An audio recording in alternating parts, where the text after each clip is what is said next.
Hi guys, welcome to the channel. I want to talk to you about the Stargate. This is the Seiko Stargate. The reference number for this watch is the SKZ329. It's brand new. I've had this watch for quite a while. If you check the case back here, there's still the blue sticker down there stuck on the case back. This watch is amazing. I don't wear it that often. As you can see here, you know, the tag is still down there. Oops. If you can check there, the reference number SKZ3. Oh, let me take this. Can we take this out? I can't. Well, SKZ329J1. This is the Japanese version. There, it's written the top of the dial there, made in Japan. This is an old watch, first gen Stargate. You don't find these watches that often at all. Now look at the shape of the crystal down there. This generation of watches was denominated the Seiko Superior. For some reason, I'm not sure whether or not these watches came all with a domed crystal. So, but my theory is that they do. So whenever you got one of these tags there, Seiko Superior, what you got indeed was a domed crystal. For example, the Monster came, like the first gen Monster was the same. When you bought one of those back in, you know, in the day, they came with not a flat crystal but a domed one, and you got this tag as well, Seiko Superior. Like I said, I don't wear that often this watch, because I tend to keep it in the box. So this watch came with the box, you know, the typical Seiko stuff, you know, your pillow here, your cushion pillow, and it came as well with the booklet, the instructions, and the warranty inside. There's a worldwide warranty down there. And actually, I tend to keep these watches, like I said, in the box, because I don't need to wear them. I have so many, and you know, I better keep this watch for for the next generation. Perhaps my son will get it at some point.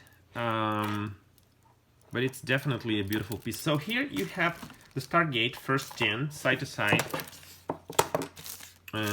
Sorry, with an SKX007 as well, brand new in the box. So it's pretty much the same dimensions. It's 42 millimeters across. And the height of there's something I wanted to show you. Look at the shape of this case. It's just super ergonomical and comfortable. So let me give you a wrist shot here. By the way, I'm wearing today this beautiful tiny watch. It's a scuba watch. I think this watch is from let me check here, 1990. From May 1990. It's got the 5H25 movement. Some people call it the Ashtray, you know, because it's super similar to the diving Ashtray. Some people categorize that Ashtray as a tuna, but I don't think it fits that category, that definition. So it doesn't fall into that category, I believe. So this is by no means a tuna, but you know, the shape of the bezel, this is the reason why people call it an Ashtray. It's super comfortable. This thing is a tiny, well, not tiny, but smaller piece of art. Look at that. So dimensions, I think this is around 40. So Quartz, by the way, I like Quartz much better than automatics.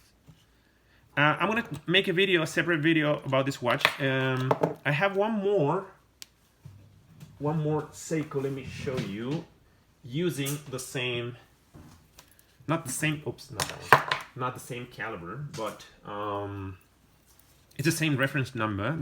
It's the same movement, by the way, 5H25 6030, and this is the 5H25 6000. Okay, they're both Quartz. I'm gonna make a separate video about these watches. I think they are actual jewels, and pretty, like, you can still get them at a reasonable price, both of these watches. Okay, so I'm gonna make a video about these very, very soon. So we were talking about the Stargate. Look at this. Look how well it fits my wrist there. It's just amazing. This thing is amazing. It's super, super comfortable. It's beautiful, and it's a little, yeah, thick. It should be. It's around 14 millimeters thick.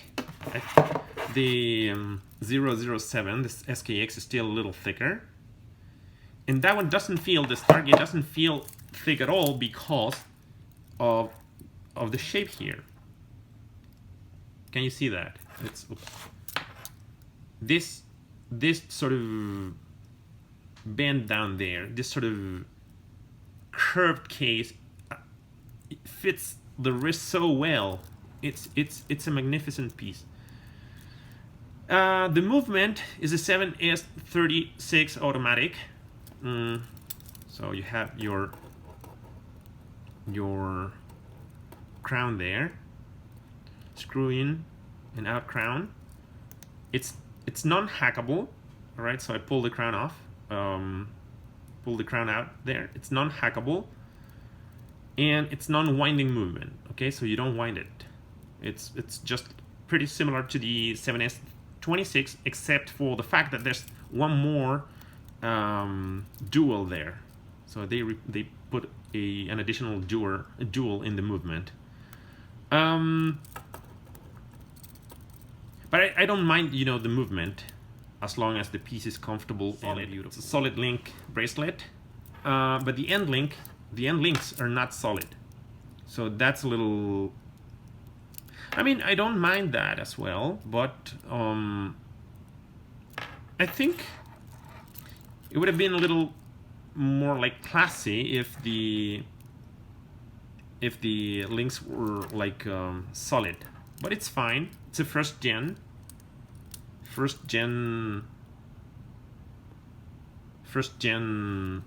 Stargate. It's just fine. So the question is, what's better than a Stargate?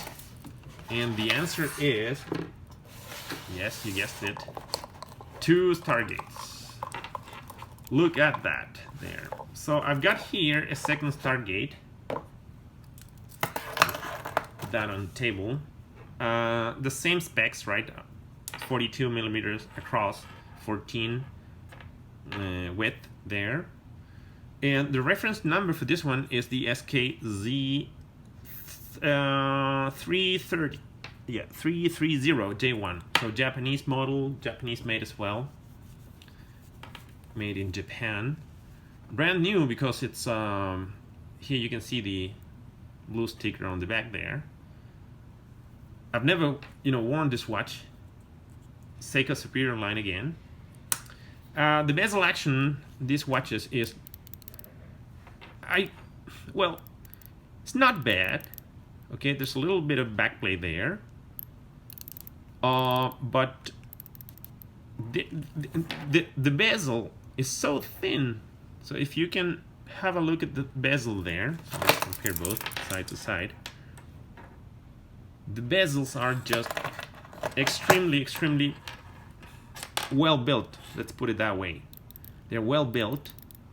The action, like I said, is a little, you know, there's a little backplay there, but it's nevertheless a super good action there. And there's your little triangle there at the top. I don't know, I like this watch. What I like is this shape, the case shape there. It's a beautiful watch. Look at the color, like this golden pattern there that matches the hands and the indices as well.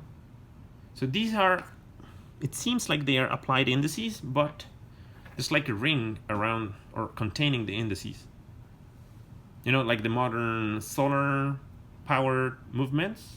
You can clearly see a circle there on the inside of the dial. That one as well. That one too.